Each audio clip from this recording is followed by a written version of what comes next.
Allah, tidakkah ibu-ibu bapak-bapak rindu yang begini? Tidakkah pemirsa semua di tanah air rindu gitu? Kepengen begitu kita bertemu sama Allah. Allah tidak lagi bertanya, mana nikmatku yang aku berikan kepadamu? Karena nggak perlu lagi ditanya, kita udah kasih sama Allah.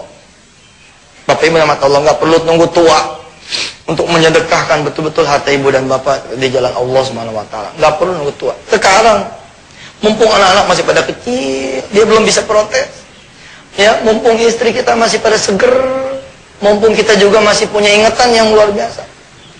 Air mata saya menetes karena belakangan ini juga ada hamba Allah ya, seorang ibu usia sekitar 72 kalau nggak salah, 62 saya lupa. Beliau telepon saya, dia bilang, nah Ustaz, ibu ini udah mau meninggal. Rumah ibu di Bintaro, ambillah. Assalamualaikum warahmatullahi wabarakatuh. Waalaikumsalam. Alhamdulillahirrahmanirrahim. Ustadz, yang pertama kami sampaikan salam hormat dari teman-teman wisata di Solo. Oh, iya. Alhamdulillah kami bisa silaturahmi ke Ustadz. Yang pertama kami sampaikan alhamdulillah atas bimbingan Ustadz, di mana subhanallah kami bersama teman-teman bisa mengembangkan pondok pesantren program pembibitan penghafal Al-Quran, di mana ini subhanallah bahwa ada salah satu ahliya di Solo yang sudah 1 tahun membangun satu tempat seperti halnya hotel mini. Tapi subhanallah waktu itu langsung saya lapor ke Ustadz, mewakafkan sepenuhnya tempat itu kepada kita sebagai pondok pesantren Darul Quran, dan alhamdulillah dan saat ini sudah membimbing 30 santri untuk menghafal Al-Quran. Mudah-mudahan ini menjadi amal jariah dari beliaunya Bapak Haji Susanto Cokro Soekarno, dan begitu pula amal jariah dari Ustadz. Untuk itu kami beserta teman-teman semua insya Allah siap untuk mendukung sepenuhnya program-program Ustadz, termasuk penggalangan dananya. Dan subhanallah kemarin kami gerakkan teman-teman untuk berpartisipasi sedekah untuk tiang pancang. Alhamdulillah semangat teman-teman untuk bersama-sama membantu agar tiang pancangnya segera terwujud, terlaksana. Hari yang kedua, subhanallah ada testimoni yang luar biasa. Ada salah satu jamaah yang waktu itu ketemu dengan Ustadz, pengen sekali beliaunya meninggal dalam husnul khatimah di masjid. Subhanallah ya, Ustadz menyampaikan alangkah bagusnya kalau Bapak mewakafkan tanahnya yang paling baik untuk kepentingan Allah, yaitu Baitullah. Dan subhanallah ini terwujud. Ustadz juga waktu itu ikut hadir untuk riyadhah membangun masjid, dan subhanallah beliau meninggal pada waktu sholat di masjid yang beliau wakafkan.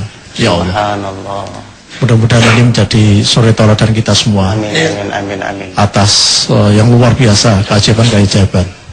Pertanyaan kami Ustadz, bagaimana agar kita bisa memulih suatu titik keikhlasan itu, agar Allah memberikan suatu hal yang luar biasa pada kita semua. Sekian, wassalamualaikum warahmatullahi wabarakatuh. Waalaikumsalam warahmatullahi wabarakatuh. Bapak ibu yang dirahmati Allah, bergaulah sama orang-orang yang memang baik gitu. Saya mengenal orang yang diceritakan tadi. Saya masih dalam bentuk tanah, saya sudah menemani orang itu. Kemudian kita bangun sama-sama masjidnya, dan keadaan masih belum rapi itu masjid, kita udah pakai buat qiyamul lail. Dan Allah takdirkan kemudian dia meninggal di masjid yang dia bangun. Begitu masjidnya itu rapi. Allah, tidakkah ibu-ibu bapak-bapak rindu yang begini? Tidakkah pemirsa semua di tanah air rindu gitu? Kepengen begitu kita bertemu sama Allah. Allah tidak lagi bertanya, mana nikmatku yang aku berikan kepadamu? Karena nggak perlu lagi ditanya, kita udah kasih sama Allah.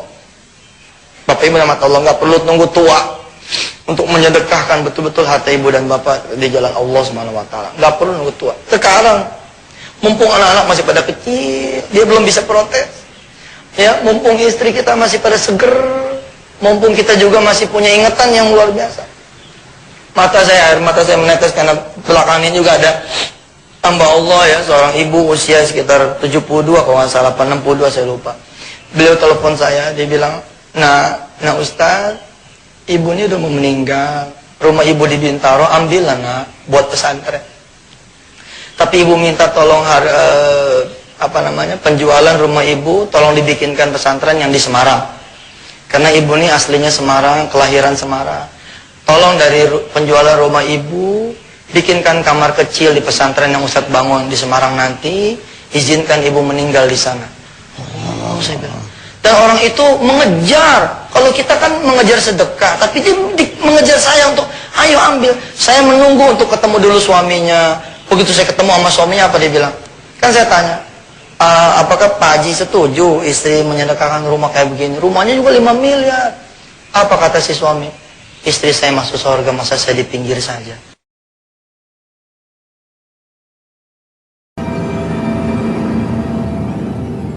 While in New York, we ran into the Karl Rove of 4 administrations. David Gergen, top presidential advisor to Ford, Reagan, George Herbert Walker Bush, and Bill Clinton. By its existence, he didn't deny that he was a member. He didn't deny the rituals. He just became angry and didn't act very gentlemanly. The real wild card here are the demonstrators. We just don't know where this is going to go. There is the before-mentioned Washington Times article where he said, "I didn't run around naked like they did." I don't know what quote you're referring to. I'm not aware of any quote like that.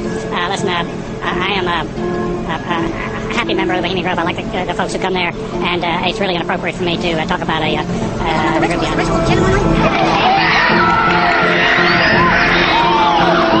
Think about it. Just leave your damn business. Oh, look how strangely he behaved when we brought it up. Why is he acting so secretive? Why did he get so angry when he discovered it was not in? You see, they take it very, very seriously. This is one of the Saya masuk hallmarks. surga, masa saya di pinggir saja? Saya tanya mantunya, saya tanya anak, Allah Akbar, pada ridho semua. Kita berdoa, mudah-mudahan kita dikasih husnul khatim. Amin. Allahumma salli ala sayyidina Muhammad wa ala ali sayyidina Muhammad. Amin. Allahumma inna nas'aluka mujibati rahmatik wa azaima maghfiratik wal ghanimata min kulli birri was salamata min kulli ithmin la tada' lana dhanban illa ghafarta wa la hamman illa farajta wa la hajatan illa qadaita ya arhamar rahimin arhamna. Allahumma inna nas'aluka salamatan fid dini wad dunya wal akhirah. Amin. Wa afiyatan fil jasadi wa ziyadatan fil ilmi wa rizqi barakatan fi hayatina wa taubatan qabla al-maut wa Amin. rahmatan indal maut Ya maghfiratan Allah. ba'da al-maut. Amin. Allahumma hawwin alaina fi sakaratil maut wan najata minan nari wal afwa indal hisab walhamdulillahi rabbil Rabbil alamin. Baik pemirsa, luar biasa sekali kajian kita di pagi ini. Mudah-mudahan bawa manfaat bagi kita semua, dan kita siap melakukan perintah Allah, salah satu sedekah, dan pun kita siap menghadapi kematian, berjumpa dengan Allah Subhanahu wa taala. Kami dan Ustaz Yusuf Mansur, Kiai Haji Nurul Salam, dan kru nikmatnya sedekah, mohon maaf lahir dan batin. Terima kasih. Dan pemirsa, jangan tinggalkan tempat dulu. Setelah ini ada acara Lintas Pagi. Insyaallah bil taufiq wal hidayah. Wassalamualaikum warahmatullahi wabarakatuh.